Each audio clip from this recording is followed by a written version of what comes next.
शुरुआत एक सवाल के साथ। क्या आदिवासी हिंदू नहीं है? यह सवाल इसलिए क्योंकि नेता प्रतिपक्ष उमंग सिंगार ने कह दिया है कि हम आदिवासी हैं, हिंदू नहीं। उन्होंने क्लियर यह बात कही है, जिसके बाद मध्य प्रदेश की सियासत में मानो तूफान आ गया है। सियासत में तूफान आया है।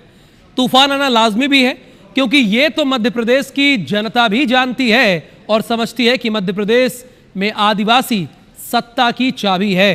तो क्या नेता प्रतिपक्ष उमंग सिंगार ने आदिवासियों को हिंदू समाज से अलग एक नई पहचान देने की कोशिश की है, या उनके बयान के कुछ और मायने हैं?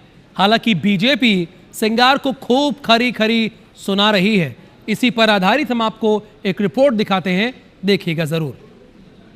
नेता प्रतिपक्ष श्रीमान उमंग सिंगार जी सोनिया गांधी को खुश करने के लिए भारत या मध्य प्रदेश के आदिवासी बहन भाइयों के गले में क्रॉस लटकाने का षड्यंत्र मत करो। ये जो भाषा उमंग सिंगार जी बोल रहे हैं, इसके पीछे सोनिया जी हैं। हिंदुओं को बांटो और देश पे राज करो, ये नीति जो अंग्रेजों ने दी थी उसी पर चलने का काम उमंग सिंगार जी का बयान बताता है। बीजेपी नेता जिस पर हमला कर रहे हैं वो कोई और नहीं बल्कि मध्य प्रदेश के नेता प्रतिपक्ष उमंग सिंगार है। अब सवाल है, आखिर सिंगार ने ऐसा क्यों कहा जिसके चलते बीजेपी नेता उन पर इतने जुबानी तीर चला रहे हैं?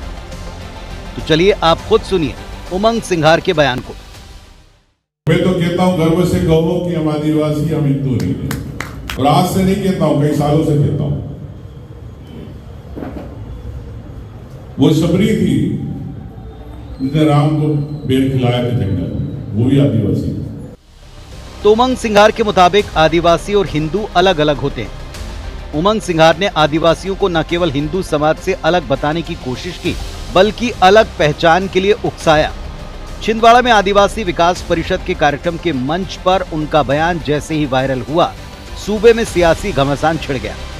हिंदू समाज की एकता की दुहाई देने वाली बीजेपी ने सीधे सीधे उमंग सिंगार पर वार किया।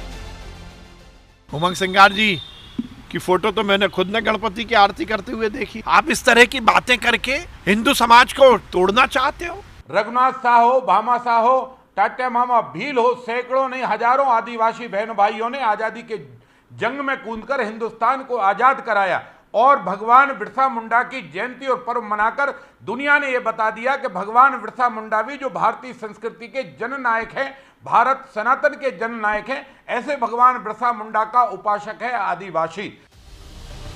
बीजेपी इतने पर ही नहीं रुकी, उसने आरोप लगाया कि हाथ से सत्ता खिसकने से बौखलाई कांग्रेस अब आदिवासियों के बीच भ्रम पैदा कर रही है। इधर कांग्रेस कहती है बीजेपी आदिवासियों के नाम पर तुष्टीकरण की राजनीति करती आई है।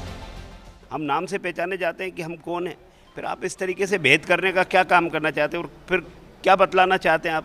दृढ़ता के साथ आदिवासी समाज इसका जवाब देगा और उमंग सिंगार जी को उसका खामियाजा भुगतना पड़ेगा। उमंग सिंगार जी जो बात कर रहे हैं वो जल जंगल जमीन की बात कर रहे हैं। वो एक आदिवासी नेता है और वो जानते हैं कि वो आदिवासी क्या सोचता है। और आदिवासियों को वनवासी बनाने का काम भारतीय जनता पार्टी ने किया। वनवासी के बाद उन पर जिस तरीके से हिंदू होने की राजनीति कर रही है वो जनता समझ रही है, आदिवासी वर्ग समझ रहा है। अब बड़ा सवाल है, आखिर उमंग सिंगार को आदिवासियों को हिंदू समाज से अलग बताने की जरूरत क्यों पड़ी? दरअसल इसकी बड़ी वजह है आदिवासी वोट बैंक। देश में सबसे ज्यादा आदिवासी आबादी मध्य प्रदेश में निवास करती है। प्रदेश की कुल आबादी में आदिवासियों का प्रतिशत 21% है। विधानसभा की 230 में से 47 सीटें आदिवासी समुदाय के लिए आरक्षित हैं। 2023 विधानसभा चुनाव में 47 में से 24 सीटें बीजेपी जबकि 22 कांग्रेस ने जीती। एक निर्दलीय के खाते में भी गई। इसके पहले 2018 के चुनाव में कांग्रेस को 30 सीटें मिली थी।